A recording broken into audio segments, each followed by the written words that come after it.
a time when the Prophet ﷺ was given in Surah Duha, وَلَا سَوْفَ يُؤْتِكَ رَبُّكَ فَتَرْضَى, when Allah tells the Prophet, did we not look after you As an orphan, yeah. as an orphan?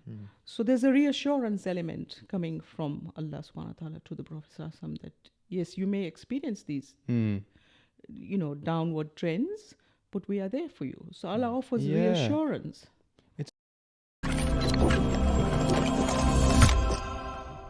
Assalamu alaikum wa rahmatullahi wa barakatuh, guys. Today is going to be quite an in-depth video. It might cause some triggers or it might impact a few of you, but as you guys know, it's the month of June, and it's Men's Mental Health Month. We've decided to talk today about mental health, and we got a very special lady here, Shabina, and yeah. Assalamu alaikum wa rahmatullahi wa barakatuh. Couldn't have said it better myself. Obviously, this is a very special episode considering the topics we will be discussing. Like my brother Junaid said, there will be some in-depth topics today. If any of you do feel like there is anything that wouldn't be comfortable or somewhat unsettling, there will be cards and links in the description at the end that will give you services to reach out to. And any of you that do need support, please don't feel afraid. To get on with the show then today, I'd like to give a very special introduction to today's guest. She's someone that's been a huge impact in my life, and some may even say she was there from the very beginning. Her name is Shabina Vayani. She's qualified in children's mental health back in the UK, and she currently works at a chaplain here on the Gold Coast in Australia. She is also my mum.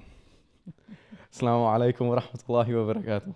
Wa alaikum assalam wa rahmatullahi wa barakatuh.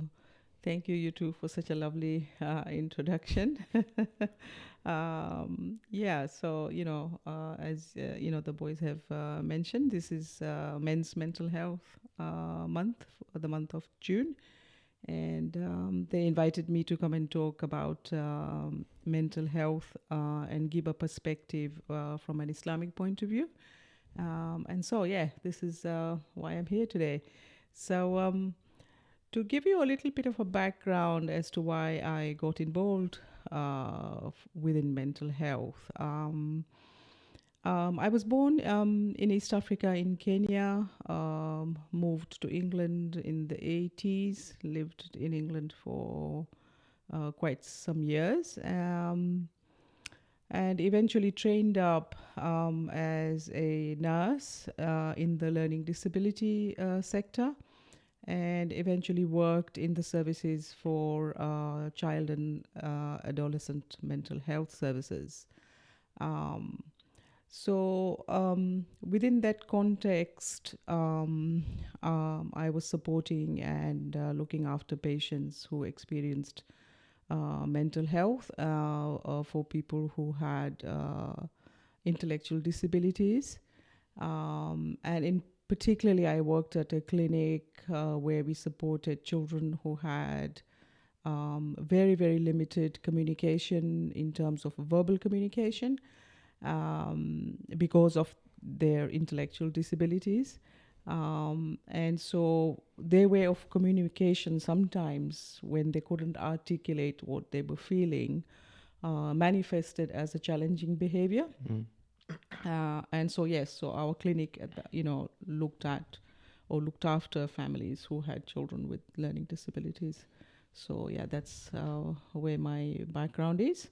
I also worked in the voluntary sector at the same time, in conjunction with the work that I did in terms of the nursing. And I supported families newly arrived in the country. There was a lot of refugees coming in from different parts of the world. And so I developed an interest in chaplaincy. And so eventually, although I was doing it more ad hoc, I eventually decided to formalize that role. And so I did a certificate and diploma in chaplaincy at an institute that had particular context within Islamic chaplaincy. And so in the NHS, I worked both as a nurse and as a chaplain. Hell of a journey. It Wow. is. Yeah, quite intense. It's been quite a considerable journey for me. It has been. So yes, and I was a mature student, so How old were you when you managed to qualify? when I qualified and graduated, I was 50. So, Wow. So please don't ask me how long ago that was, because that's going to give my age away. No worries at all. Yeah, It's a serious topic. it It's is. something that It is. a lot of people overlook. I think a Mm. lot of the time, like we were all talking just before the record, and mental health as a topic in general, my mum said it better than anyone could have. It's not something we can see. It's not like when you're playing football, you fall over, you get a graze, you can see that someone's gotten hurt. Yeah, physical injury. It's not the same. It's all in your head. And yeah, and that's where it can become quite a challenge for a lot of people. Mm. Now I'm the youngest here. I've got the least experience in this regard. Mm. I think, to be honest, kicking things off, I actually want to turn to you Mm-hmm. and ask you,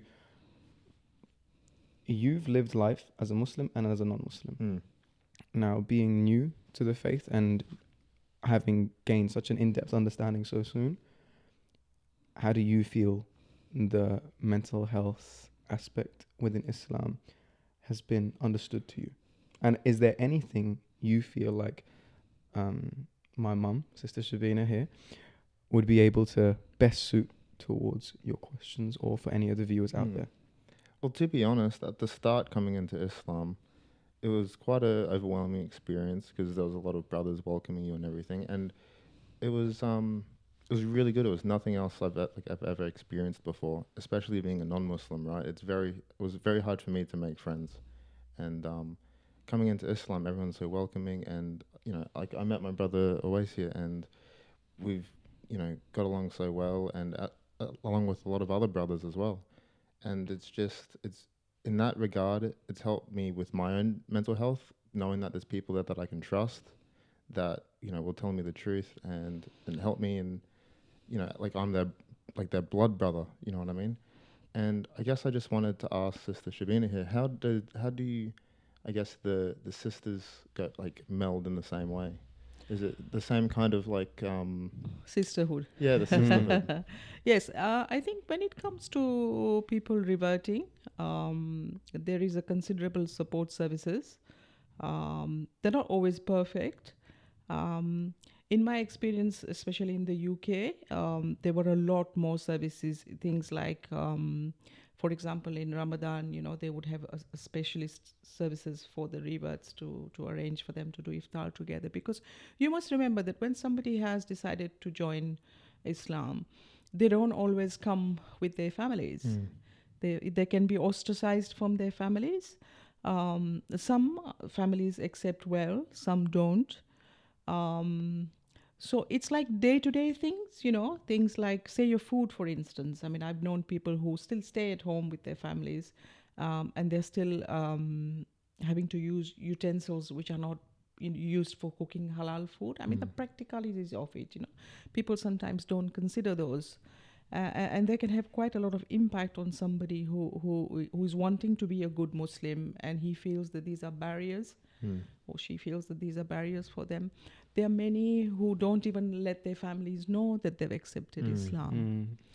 And that can be quite difficult. And so when I, reach out to sisters or even young, brothers, I'm very open-minded. I will talk to anybody of any faith.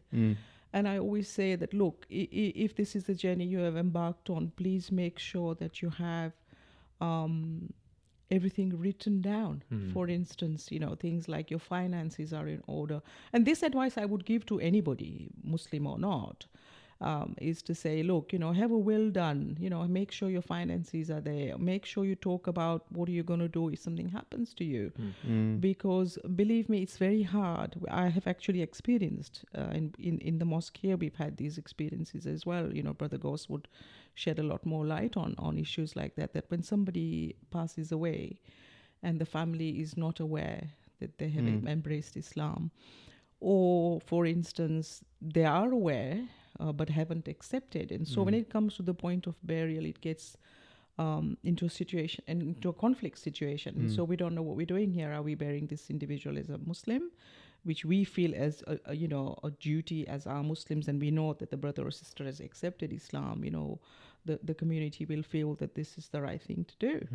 But if nothing is documented and the family and next of kin get involved, and if it gets contentious, it can become quite difficult and quite out of hand. So when it's a journey like Junaid's, I would always say, these topics might sound a little bit difficult and, daunting, but they're important to settle and to resolve, to make sure that we have all these kind of issues covered and everything is in place. So certainly in England, we used to have like a register if somebody accepted Islam when we did the Shahada, not on that day particularly, but like, a few days later, we would invite the brother or the sister and say, look, this is like an induction and a record that we can hold of you, which, we can cover all these kind of questions and wishes, as it were, that if something was to happen to you, what would you like? And so it's all evidenced and it's written down, it's documented, it's signed by the right people. And so then there's no conflict. No conflict. Yeah. Oh, wow. How did, in an Islamic context, when you decided to go into mental health and become a chaplain, I'm sure there would have been, obviously, having especially studied in the UK, a Western country, was there ever any aspects that you felt almost you found a solace in your understanding within Islam as well? Like as a chaplain, like you said, you speak to anyone and everyone, regardless of Islam or not. How did you use your well-understood Islamic upbringing to influence your ability to help others from a mental health standpoint? Because obviously there are so many examples. Great question. Yeah. There are so many examples within the Quran and within so many different hadith on how there is an understanding. Like even before I even go into any sort of hadith, I believe it's the first ever mental health institute or record of mental health institutions were recorded within the Islamic world. So I know about universities. Even in the health side of things, there is an Islamic understanding. So I'm curious as to understanding how you... Look, I find, when we look at the surahs, for instance, in the Quran, right, they all talk about a historical context of things that happened, right? We talk about Surah Maryam, we talk about Surah Al-Imran, we talk about, most of the surahs are historical context. They tell us a chronology of what happened, right? There's Surah Yusuf, for instance, talks about, his journey in and how he became a prophet and how his father, Yaqub alayhi salam, was also a prophet, and how there was the dynamics between his stepbrothers and the family and the trauma and the distress. So I find that drawing from what's written in the Quran in terms of any topic, and since we are on the topic of mental health, we talk about anxiety and depression, right? Now, these were experienced by our Anbiya, our prophets. Right, the Prophet ﷺ experienced out of, say, for example, his 7 children in his lifetime, apart from Bibi Fatima, radiallahu anhu, all had passed away before him. He never saw his father. His mother died when he was very young. Sallallahu Alaihi Wasallam was orphaned very young. And, he experienced trauma. He experienced, being persecuted from his own. He had to migrate. So these are all the kind of issues that would definitely have an impact on that individual. So how did the Prophet deal with these things is what I like to draw from, to say that we have the teachings in the Quran, we have the teachings in the Sunnah, that if we look at the seerah of the Prophet, how did he deal with issues when things were getting out of hand. So for instance, like when he lost Bibi Khadija, his beloved first wife, he lost her and his uncle who was like a staunch support mechanism for him within 40 days of each other. And the Prophet ﷺ was so upset and depressed that year is actually described in the seerah as the year of sorrow. Wow. Didn't know that at all. Yeah. So he experienced a lot of sorrow when he lost his wife, and for him to remarry was only suggested to him by others around him, to say that your children need. It would have been hard on him. You need them. sure. You need. They're not necessarily for him needing a partner, but your children also need. So I draw, going back to your question, examples like that, We had the journey of Yusuf alayhi salam being separated from his father, Yaqub alayhi salam, for many, many, many years. That Yaqub alayhi salam cried so much, for years and years he cried so much that he lost his sight. It impacted him that much that he lost his sight. In that surah we talk about in Sabirin, where Allah tells us, that Allah is with the patient. There was a time when the Prophet ﷺ was given in Surah Duha, وَلَا سَوْفَ يُؤْتِكَ رَبُّكَ فَتَرْضَى, when Allah tells the Prophet, did we not look after you? As an orphan, yeah. As an orphan. So there's a reassurance element coming from Allah subhanahu wa ta'ala to the Prophet ﷺ that, yes, you may experience these downward trends, but we are there for you. So Allah offers reassurance. It's a beautiful touch, actually, especially when you mention Surah Duha. It's a surah that I love. I hold it very close Maybe to my you can heart. read it for us? Inshallah. Inshallah. So, well, when we properly have that kind of talk, we'll do that. But to touch on it briefly, as to the surah, it's obviously the context around it is for, I believe it was about 6 months. Rasul Akram sallallahu alaihi wasallam hadn't received any revelation of the Quran, so he felt alone. Now, holding on, like, he almost felt he was afraid that he'd upset Allah subhanahu wa ta'ala, right? Now, as we know, mental health in general, a lot of the time, can stem from your own loneliness, right? Sure. You having isolated yourself or been isolated by whatever circumstance that may be, it's hard. It's not easy to feel alone. Like, there's that one expression, you're in a room full of 100 people, but you've never felt more alone in your life, right? And that surah in particular, at least for me, it's that offer of comfort. Even just the way it is recited in its own beauty, to recite at least a few ayahs for you, because you asked, Bismillah ar-Rahman ar-Rahim. وَالضُّحَى وَاللَّيْلِ إِذَا سَجَاهُ مَا وَدَّعَكَ رَبُّكَ وَمَا قَلَاهُ وَلَلْآخِرَةُ خَيْرٌ لَكَ مِنَ الْأُولَى. Isn't the hereafter that we have created for you better than what is here? That realizing that in your own instances, whatever circumstance there may be, there is something to look forward to. There's no way you can feel alone, because you know that something so beautiful has been created for you personally. Your name is written down and mentioned amongst the angels. It's that kind of peace that you can't find anywhere else. It's that kind of security that only you can find in a true understanding, especially within Islam. Again, And I also think as well that, like, what gave me solace was the fact that it also teaches us that we will always be tested in our life from Allah subhanahu wa ta'ala. And that test will never go away, but it's a judge of who we are as people, how we overcome those tests. And I think for me personally, when I think about that, it gives me comfort in knowing that there is something else that's better at the end of it.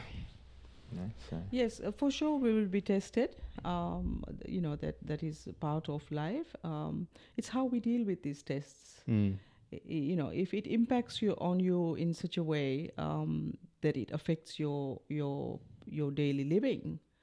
You see, this is where mental health comes in. Like we talked about earlier, if you sustain an injury, you can show somebody, I've cut my finger or I've hurt my leg.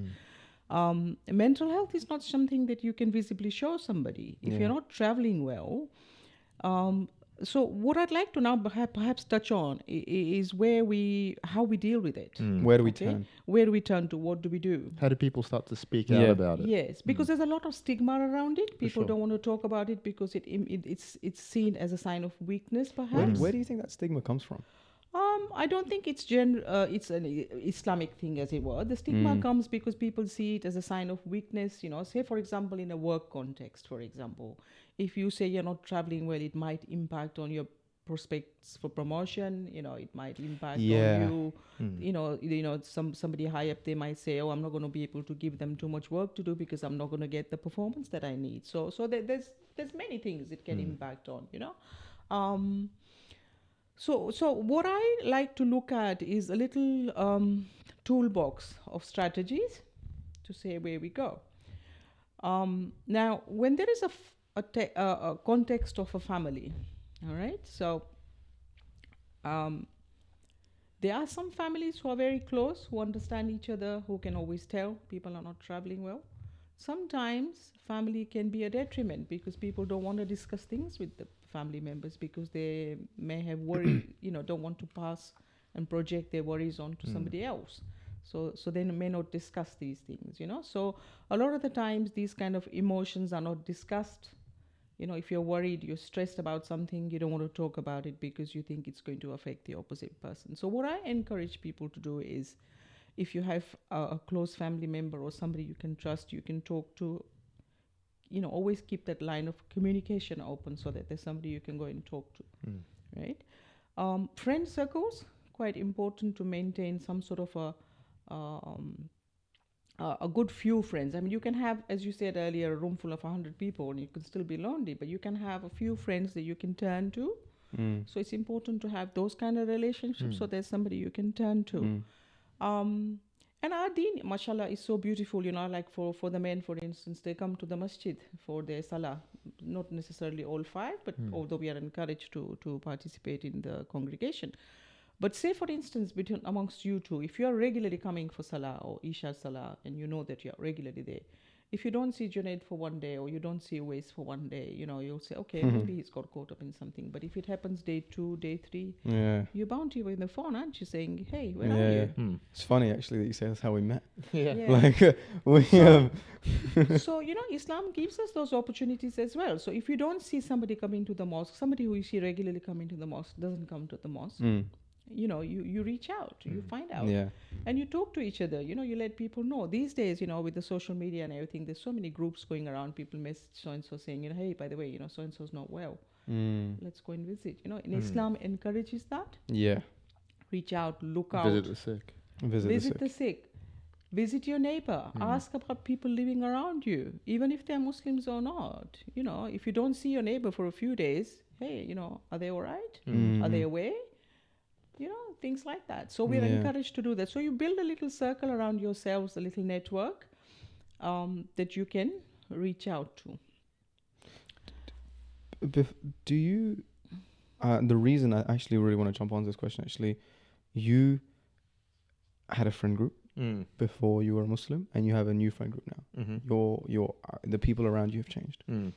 What's the biggest thing you've noticed in the change of character around you? There's that saying that you're the average of the 5 people that you surround yourself with, and I believe that's entirely true, because now with the people that I've surrounded myself with now, that it's pushed me to become more driven, more focused, and I want more out of my life than what I did before personally. I feel like your friend group especially really impacts your mental health, because it did for me.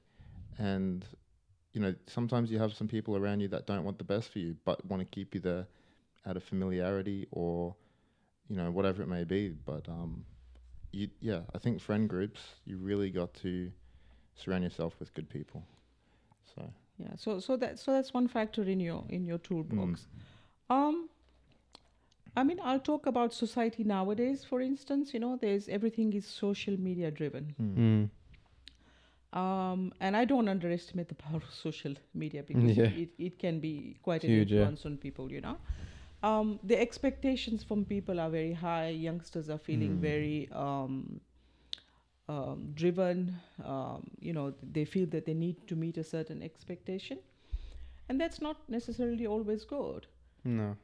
Because, I see things on social media. For instance, somebody has gone for breakfast somewhere and I see a picture and I'm thinking, okay, that's very good, you're having breakfast, but why do I need to know? For sure.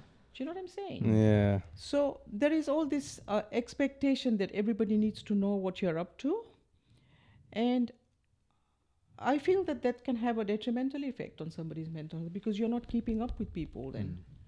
And the expectations from, and especially the generation now, I actually worry and pray for you guys, because I feel like you all feel you need to be in that position, in that particular place. And otherwise you're not in the right place. So Allah has made us all different, isn't it? Yeah. Allah has made us all different. We all have different strengths and we all have our weaknesses. And there's no harm in accepting that you're not traveling well. Mm-hmm. Now, this is where I say that if, as an individual, if you have the capacity to understand that you're not in the right place, then please ask for help. Yeah. For sure. Ask for help. And one of the best things you can do is, as I said earlier, with your circle, your loved ones, if you have that rapport and relationship with them, you can ask them for help. The other thing you could do is go to your GP. Yeah. And I know GPs are very busy and sometimes don't have enough time for people. Book 2 appointments if you need to and say, look, hey, I'm not traveling well at the moment. And sometimes there's a reason. Sometimes people have had, experiences in their life. We have a huge migrant community in this country. Many have come through trauma, under humanitarian programs. We don't know what their history is. And so, ask for that help from a GP. Yeah. The GP might not have the time for you because, their caseload is very, very fast paced and fast moving. But there are specialist services out there. So you could ask saying, look, I'm not sleeping very well at night. I've lost my appetite. I don't have motivation to do this, or whatever it is that you're experiencing, and ask them to refer you, give you a mental health care plan. In during the time of the pandemic, for instance, the Medicaid was offering up to 10 sessions of mental wow, I didn't know. health. Yeah. Yeah, people were so cooped up in their houses. Really? Yeah, because the pandemic, for instance, was something we've never experienced in our Yeah. lifetime. It was huge, and it was not only just an epidemic in one area; it was worldwide. So Yeah. people were not allowed to leave their homes. People were not allowed to leave the country. People couldn't meet their families. It was horrendous for some people. And then we used to see on the social media again or on the television, we saw these like lorry loads of people being moved to, mass graves and being buried all together. It was traumatic. Very sad. Yeah. Very, traumatic very. for a lot of people who experienced it. We personally lost relatives, Yeah. Um, Inna lillahi wa inna ilayhi raji'un. Inna lillahi wa inna ilaihi raji'un. By That's all the means, that's the dua for people. when people pass away. For those of you who don't know, in English translation, I believe it's from Allah subhanahu wa ta'ala we will come, and to Allah subhanahu wa ta'ala we shall will all return. yeah. So there are life experiences for people. I mean, COVID was an unusual phenomena, but it affected a lot of lives.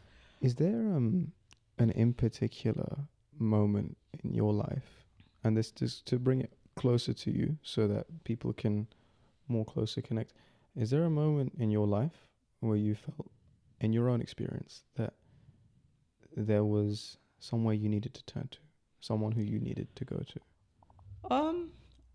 Yes, there's been several times I felt that way, but I mean, I can talk about one or two experiences. Sometimes you can't really but say, for example, I experienced like having 3 children, right? When I had Wes, That's me. when I had Wes, I became much more tearful. Now, it's well known, documented, and evidence based that women experience a lot of hormonal changes after giving birth. So I experienced a lot of tears, uncontrollable tears. I just couldn't explain it to anybody. I was just that difficult. I was just so just hard to deal with. And I had 3 other men in the house. There was my 2 older boys and my husband. Who just looked at me thinking, what's up with her? Why is she crying? So postnatal depression. I mean, I experienced only a few days, but it was hard. And I used to get in the services in England. Once you've given birth, there is a service where the midwife visits the home regularly, and the lady who was visiting me picked up pretty much quickly that I wasn't in a good space, and she asked me, how are you going? And I said, no, I'm not going very well.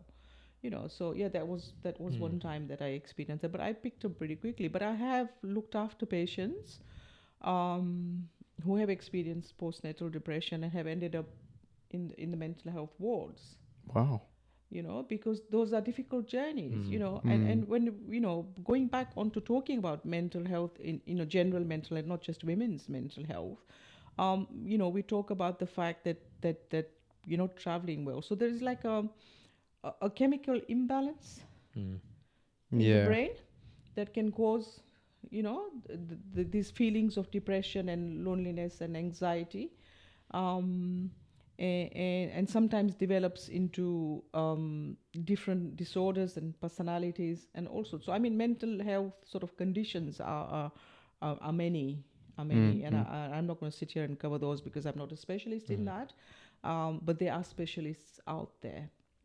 And what I would recommend is that if there's somebody you know within your circle, within your family, who you can see is deviating from their normal baseline, talk to them, Yeah. ask them. That's the thing. There is a baseline, isn't there? Because you go from being normal, happy, and then you get a bit shaken. Something happens in your life. You get a bit shaken, and then you get worse and worse and worse until eventually it's uncontrollable, and you need to go see someone. Just like any normal pain. If you get a cut and you leave it, gets infected, gets worse It and worse. festers. If you leave it festers. Exactly. And the same thing with mental health. It festers. Now, the thing is, I will touch on this point here, seeing that we've come to this part of this topic, is that in the Islamic context, there's many people who will go to the imam. Many people will go to their religious leader and seek help.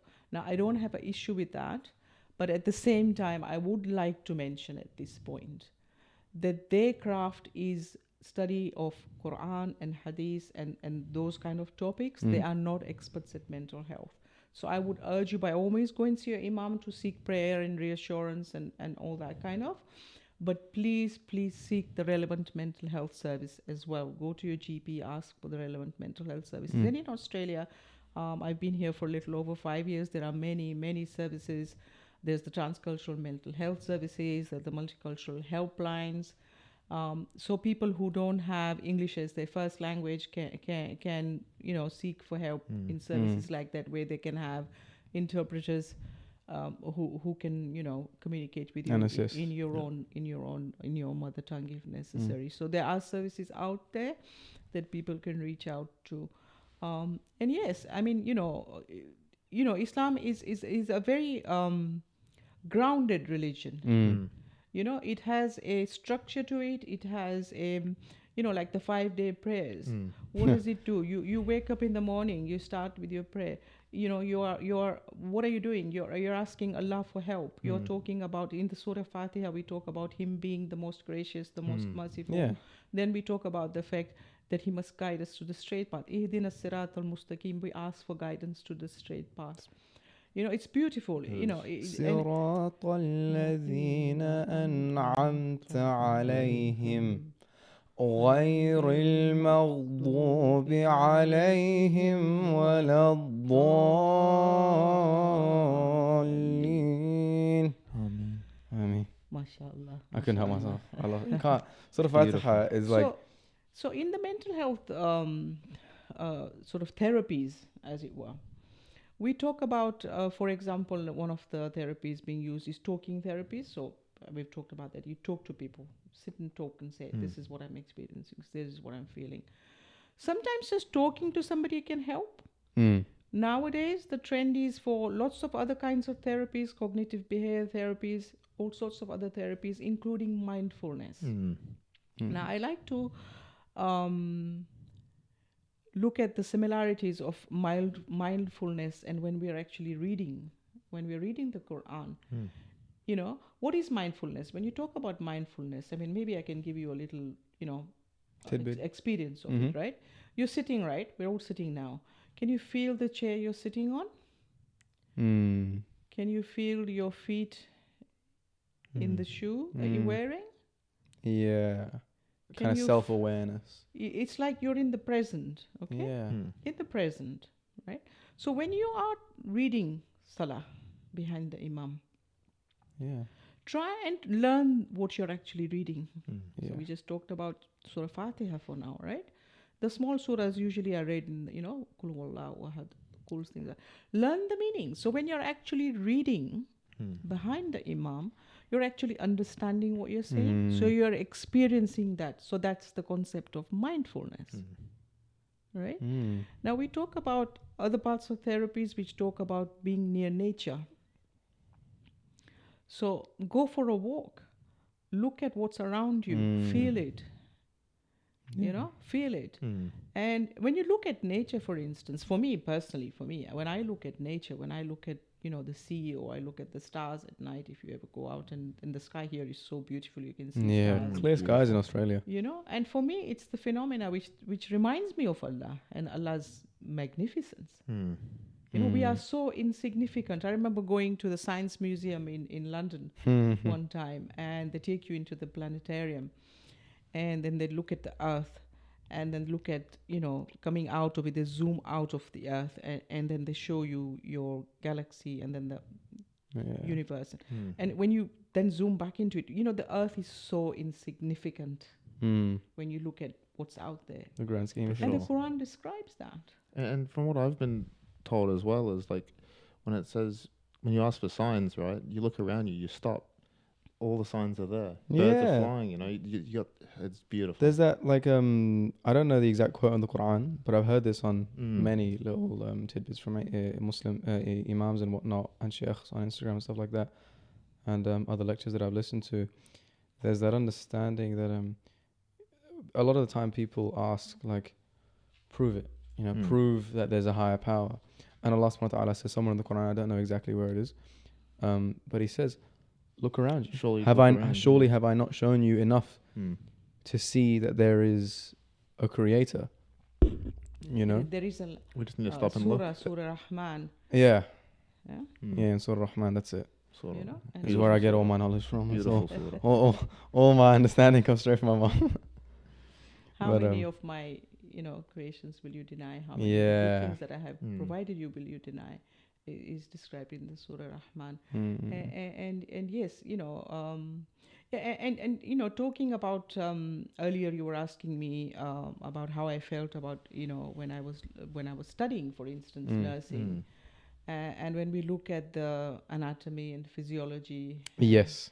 and we look at the way a simple cut and an infection is dealt with, and the way it's described, how the cells come in to try and heal you, and you imagine that this is every individual in the world Allah has created. Allah has created all us as individuals. Yeah. And we all have, each one of us has, you know, eyesight, you know, many do, many unfortunately don't, but I mean, majority do. And when you look at what Allah has given us, you know, can we thank Him? Can we not thank Him enough for what He has given us? So we talk about shukr, we talk about sabr. Patience. Those are the things that balances us out. And we talk about also dhikr. We talk about reading salah, which are the farais, which we will be questioned upon. But then there's also the extras that we can do that keeps us on board, keeps us, you know. That's actually a really good point. And dhikr is something that sometimes people underestimate the power of dhikr. You know, we talk about just reading, for example, istighfar. Istighfar can keep you grounded. Istighfar can give you opportunity to increase in your risk, in your Do you know what life. istighfar is? No, enlighten me. It just says, Ya Allah, forgive me. Istighfar. Yeah, istighfar. Like, you know, when you say Astaghfirullah. Astaghfirullah. Offshoots of each other. Yeah. You know, Is or that one and the same? Alhamdulillah. Yeah. Okay. Or Alhamdulillah is Arabic thanking statement. Allah, is shukr, thanking Allah. And Allah says in the Quran, the more gratitude and shukr you do, I will give you more. You know, we have, I mean, we describe the mother's love for a child, for instance, yeah?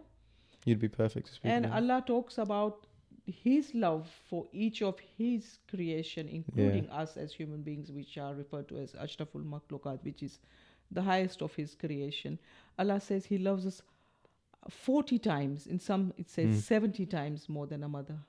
Yeah, there's a beautiful story about that actually. So can you imagine how much Allah loves us? So so if we are experiencing something bad or something, you know, it's a phase, and we reach out to Allah, and Allah will inshallah help us. I mean, if you are in that first or level of that mental ill health journey, but if it gets to a point when that is not enough, then seek help, because that is my balance. And I urge people that don't just say that, oh, I mean, Allah has given me this and I'm doomed. If you are able to seek for extra help, ask for it, because there is help out there. And to ask for help is not wrong in Islam. Yeah. In fact, it's your encouraged. duty. Yeah. It is your duty. Your body has been given to you as a amana. It is a gift.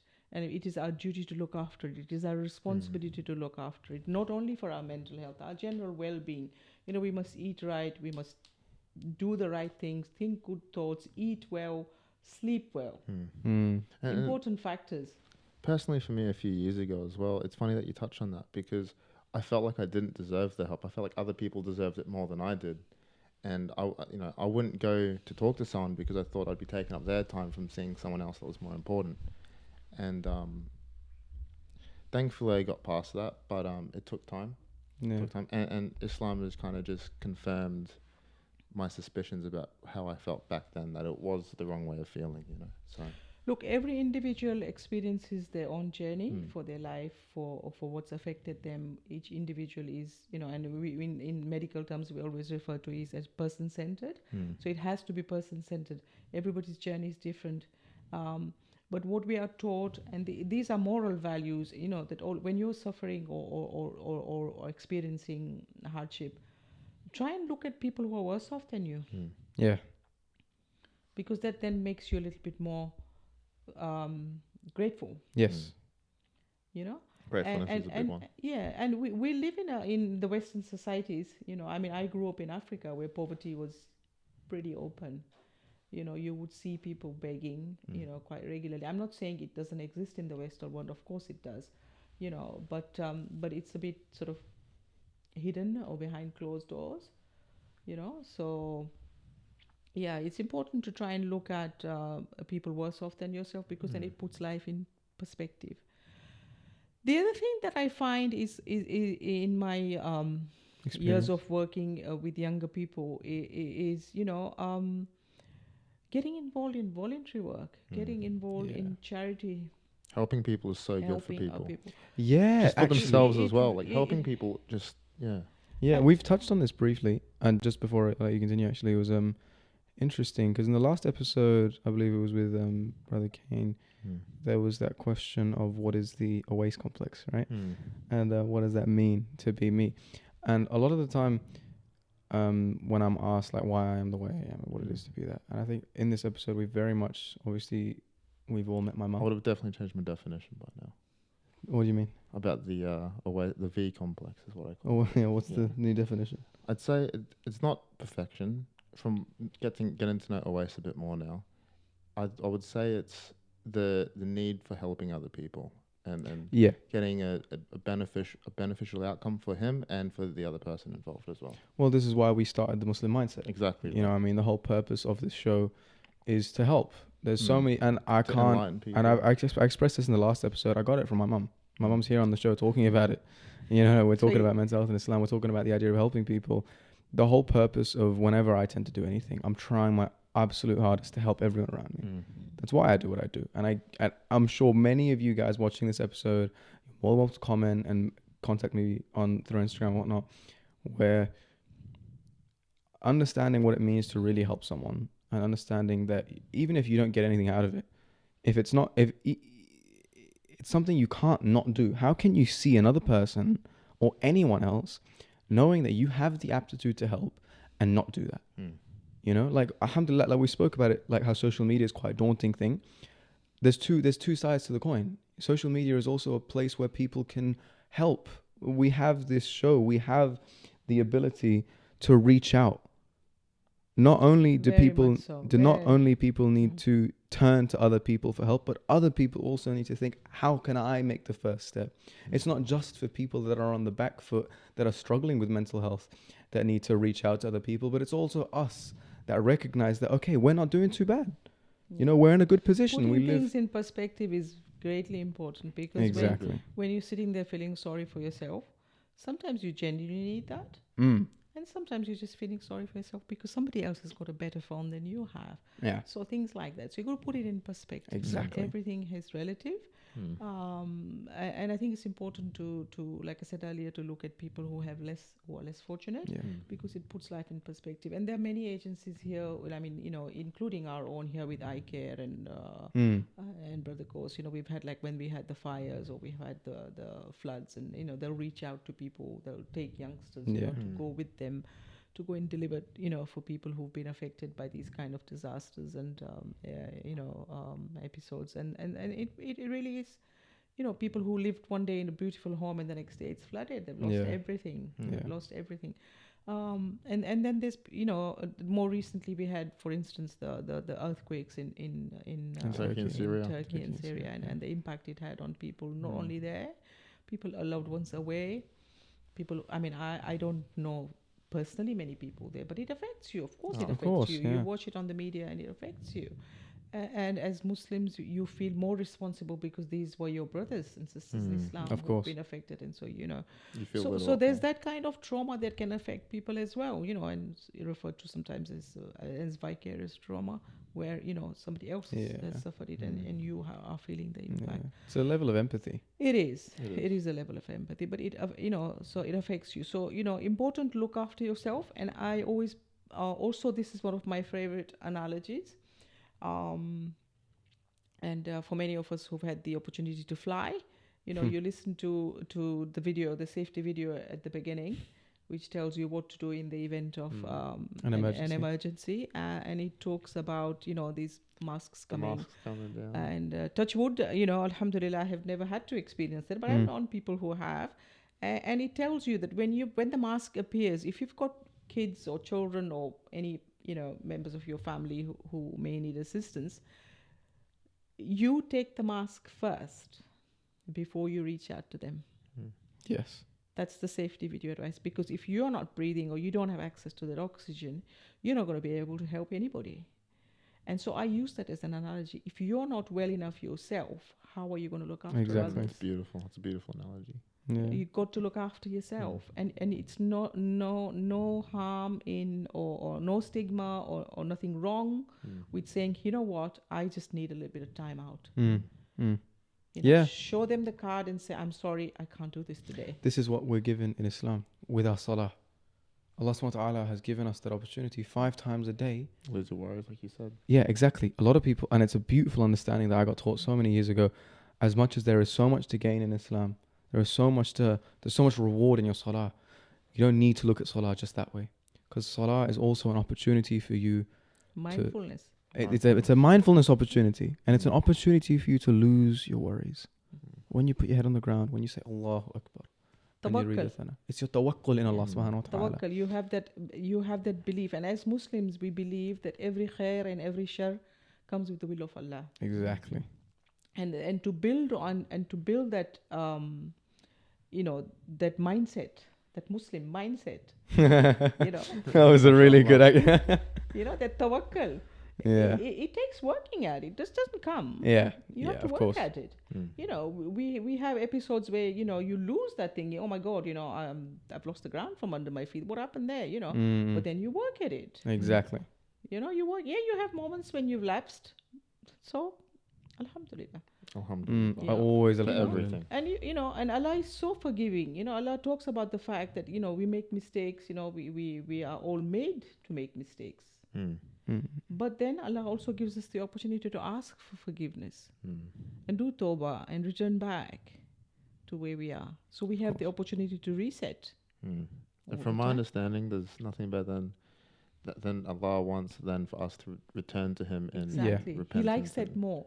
He doesn't like it when you say, I made a mistake, and so hey ho, I'm just going to carry on because there's no hope for me.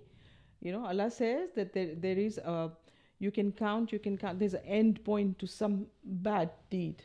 But to His mercy, there is no end point. Exactly. He is Ghafurur Rahim. There is no end point to His mercy. Like in the first episode we recorded with, our second episode technically with Imam Imran, speaking about the mercy of Allah subhanahu wa ta'ala, the rahmah of Allah subhanahu wa ta'ala, Ar-Rahman Ar-Rahim. When we open any chapter of the Quran, what do we start by saying? Bismillahir Rahmanir Rahim. Most merciful, most gracious. Exactly.